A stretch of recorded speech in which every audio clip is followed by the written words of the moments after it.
Good morning guys, yan, welcome dito sa ating munting backyard. Yan, bago tayo magpakain dito sa ating mga minamahal natin dito sa ating munting backyard, yan, gawa muna tayo ng kontin. Yan, minsan kasi karamihan sa mga kapwa nating backyard ay nakakalimutan ng kanilang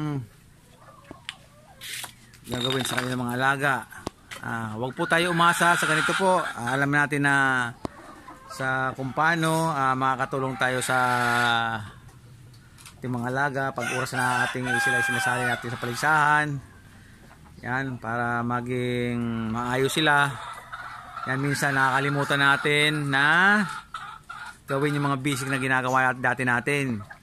Yung palipad, sampi, kaskas at siyempre bitaw. Yan. Nagimisa kasi umaasa tayo. Maliban po dito sa ating mga ginagamit na suplemento. Yan, kita nyo guys.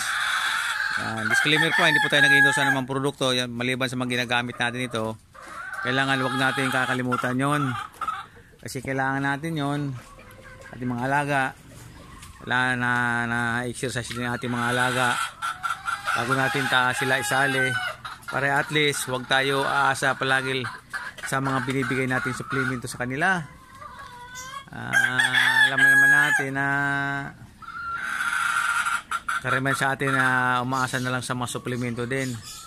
Kailangan din na tulungan natin sila. Sabi ko nga, palipad pwede natin gawin 10 times. Papalipad natin, hawakan natin sa buntot, papalipad rin, kakaskas, sampi, bitaw. Yan, para at least na-exercise ang ating mga alaga bago natin isali sa paligsahan. Yan, tayo dito mayroon din tayo mga ginagamit pero ginagawa pa rin natin basic. Yan, kita nyo guys. Yan, disclaimer, hindi po tayo nag-endorse ng mga produkto ha. Yan, kailangan yan dito sa ating munting backyard. Sabi nga, bago natin yan, bago natin sa dalhin sa paligsahan. Yan, papakain tayo guys at medyo umaambon-ambon na rin. Yan, sabi ko nga, palipad, yan, kaskas, sampi, at siyempre bitaw. Yan, napaka basic pero karamihan nakakalimutan na yan eh. Yan, kasi nga lalo sa atin ang ating mga alaga, minsan nandiyan palagi sa condominium nila, sa bahay nila, wala tayong masyadong pinaglalagay na hoarding. At alam niyo naman po, pag nauwi tayo galing sa trabaho natin ay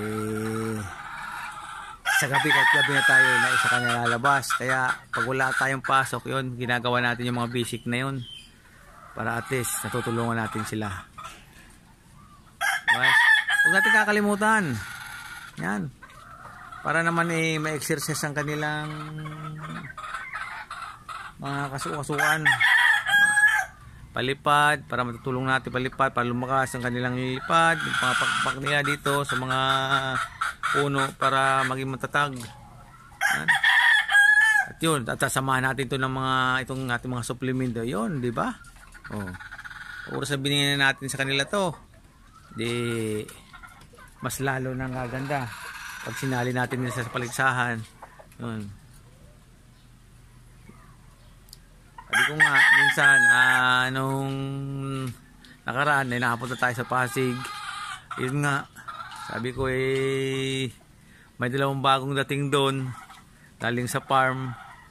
Ayun, 2 hours lang pagitan, sinali nila sa paligsahan. Ayun, wala, hindi nakapasa. Siyempre galing sa biyahe, ilang oras din galing sa biyahe. Pagdating doon 2 hours lang, sinali sa paligsahan, hindi nakapasa. Sabi ko nga, yun nga, dapat mga 1 day o 2 days man lang at least nakapagpahinga yung kanilang mga alaga. Yan, magpapakain na tayo guys sa ating munting backyard. Yan, sabi ko nga sa akin lang, disclaimer po yung mga kasamang aman ako dyan, discarte lang yun. Minsan kasi siyempre sa observation natin sa mga kapwa ng backyard, minsan lang, kaya minsan hindi na nagagawa yung basic na yun. Yan, umaasa na lang sila sa mga suplemento din. Pero kailangan pa rin yung basic na basic yung, pero minsan hindi natin nagagawa yun.